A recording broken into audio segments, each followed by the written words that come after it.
Good morning everyone. आज हम बात करेंगे भारत और नेपाल के बीच किन किन मुद्दों को लेकर विवाद है। पहले हम बात करेंगे बाउंड्री डिस्प्यूट की। जो पहला बाउंड्री डिस्प्यूट है वो है काला पानी लिपुलेख लिम्पुथरा सीमा विवाद। मैडम क्या आप थोड़ा चित्र भी बना लेंगे, थोड़ा सा बिल्कुल नहीं आता है सर। अच्छा लो इसको मैं बनाता हूँ। देखो मैं भी इसको पकड़ो जरा, खींचो। हाँ ये पकड़ो इसको थोड़ा सा, फिर थोड़ा सा जितना मुझे आता है, जितनी मेरी हैसियत है, ठीक है। लो बेटा चलो शाबाश, है ना। ये देखो हमारा बॉर्डर। शाबाश, मैडम ने आपके लिए एक प्रैक्टिकल भारत का नेपाल का बॉर्डर बनाया है। इसमें कौन सा झगड़ा है पहले बोला आपने? काला पानी लिपुलेख लिम्पुथरा सीमा विवाद। लिख लो इसको, नाम लिख दो ताकि बच्चे नेट में देख सके। काला पानी, ये कोई नदी लग रही है मुझे, बाकी मैडम बताएंगे। काला पानी नाम ही अच्छा है, देखो काला पानी। लिम्पू क्या बोला भाई जी आगे मैडम जी? लिम्पू लिपुलेख, अच्छा लिपुलेख इसका झगड़ा पड़ा है, ओके।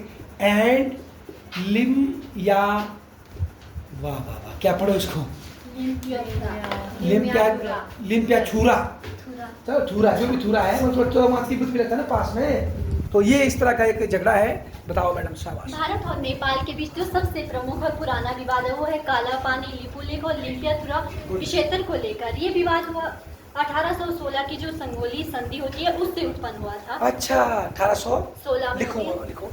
ये हिस्ट्री ने हिस्ट्री पढ़ी, जो गोरखा अंग्रेज युद्ध हुआ था उसके समझौता सागोली में हुआ था। और हमारे हिमाचल में भी पढ़ी होगी आपने, अमर सिंह थापा आया था यहाँ, उसको भगाया था। फिर तो जो हार फिर फाइनली संधि कहाँ हुई थी? सागौली की संधि बिहार में हुई थी। शाबाश। नेपाल और ब्रिटिश ईस्ट इंडिया कंपनी के बीच युद्ध होता है, उसके बाद ये संधि होती है। इस संधि में तय होता है कि जो काली नदी है उसके जो पश्चिम का इलाका है वो ब्रिटिश भारत का होगा और जो पूर्व का इलाका है वो नेपाल का। कौन सी नदी बोली मैडम आपने? जो काली नदी। काली नदी। बाकी बच्चे मैप में देखो काली नदी कहाँ है, देखो काली नदी का बता रहे हैं। शाबाश बोलो। समस्या ये बनी कि जो काली नदी है उसका वास्तविक स्रोत कहाँ है। इस पर दोनों पक्ष सहमत नहीं होते हैं। भारत तर्क देता है कि जो काली नदी है उसका उद्गम काला पानी के पास से होता है, इसलिए काला पानी के क्षेत्र भारत का हिस्सा है। तो इस पर नेपाल तर्क देता है कि नदी का जो वास्तविक उद्गम है वो लिम्पियाथुरा है, इसलिए पूरा क्षेत्र काला पानी लिपुलेख और लिम्पियाथुरा ये क्या है, नेपाल का हिस्सा है। अब हम बात करते हैं इसके घटनाक्रम की। 1950 और 1990 के बीच ये विवाद ज्यादा सुर्खियों में नहीं आया, हाँ। लेकिन स्थानीय स्तर पर मतभेद बने रहे और सीमा पर निगरानी बढ़ाई गई। 2015 में भारत और चीन क्या करता है, जो लिपुलेख है उस पर एक नई सड़क बनाता है जो कि व्यापार और सैन्य दृष्टि से महत्वपूर्ण थी। अच्छा। नेपाल ने इसे अपने क्षेत्र का उल्लंघन माना और उसने विरोध भी जताया। ये कब हुआ झगड़ा? 2015 में जब भारत और चीन के द्वारा जो लिपुलेख है उस पर एक सड़क बनाई जाती है। हाँ मतलब चीन ने तो बनाई, उसको नहीं उसने बोला। जो भारत की तरफ से सड़क बनी इधर, मेरे ख्याल से ये समवट यहाँ है। मैं बाकी आप मैप में देखो, ये बाउंड्री की बात हो रही है उत्तराखंड के आसपास कहीं, है ना जी। और ये जो जब से ये मोदी गवर्नमेंट आई है, हमने बात किया था कि इन्होंने बॉर्डर पर ज़्यादा विकास पे क्या किया है, फोकस। इनकी स्ट्रेटजी ये है कि हमने भी बॉर्डर तक अपनी सड़कें क्या करनी है, चाइना की तरह आगे ले जानी है।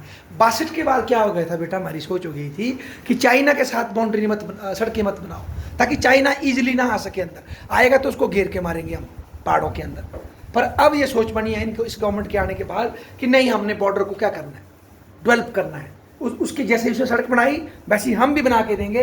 हालांकि उसको बनानी आसान है, हमको मुश्किल है। हमारे को जोत है, उसको ऊपर से प्लेन है, तब भी हम कोशिश करें। तो तब ये नेपाल ने हमको ऑब्जेक्ट किया। हमें क्या लगता है कि इसमें नेपाल शामिल है या पीछे से चाइना बता रहा है, पर एक झगड़ा है ये काली नदी के पानी को, इलाके को देख के। शाबाश बेटा। इसके बाद क्या होता है कि भारत और नेपाल के बीच विरोधी भावना बढ़ जाती है और दोनों देशों के बीच जो कूटनीतिक तनाव है वो भी बढ़ जाता है। 2019 में भारत एक नक्शा जारी करता है जिसमें जो काला पानी लिपुलेख और लिम्पुथरा है उसको भारत का हिस्सा दिखाया जाता है, लेकिन नेपाल इसको मानने से इनकार कर देता है। इसके बाद अगले ही वर्ष 2020 में नेपाल ने संसद से एक नया नक्शा पारित करवाया जिसमें विवादित क्षेत्र को नेपाल का हिस्सा बताया जाता है। नेपाल कोई बच्चा ग्रुप में अगर फोटो वगैरह हो वहाँ का, सिर्फ ऐसे मत पढ़ो, फोटो भेजो तब दिखता है ना, इसका देखो।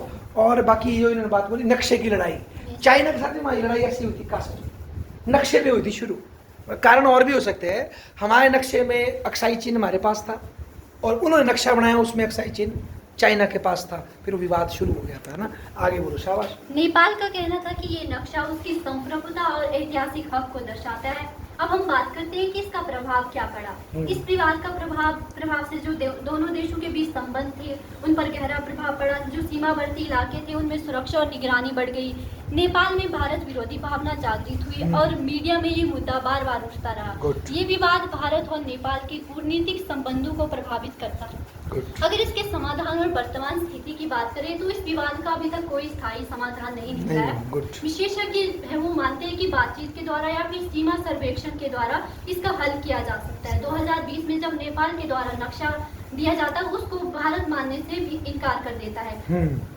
भारत कहता है कि जो संगोली संघीय तथा जो ऐतिहासिक दस्तावेजों को आधार मानता है, इसके कारण सीमा पर सैनिक सतर्कता बढ़ गई और दोनों सरकारों के लिए ये मुद्दा संवेदनशील हो गया। अब जो दूसरा सीमा विवाद है वो है सुस्ता सीमा विवाद। लिख सकते हैं आप, लिख दो इसको थोड़ा सा। सुस्ता सीमा विवाद है ना, ये नाम पता होना चाहिए, बाकी फिर आप कर सकते हैं। ये बेटा मैंने आपको रबड़ भी रख लिया यहाँ पर, सुस्ता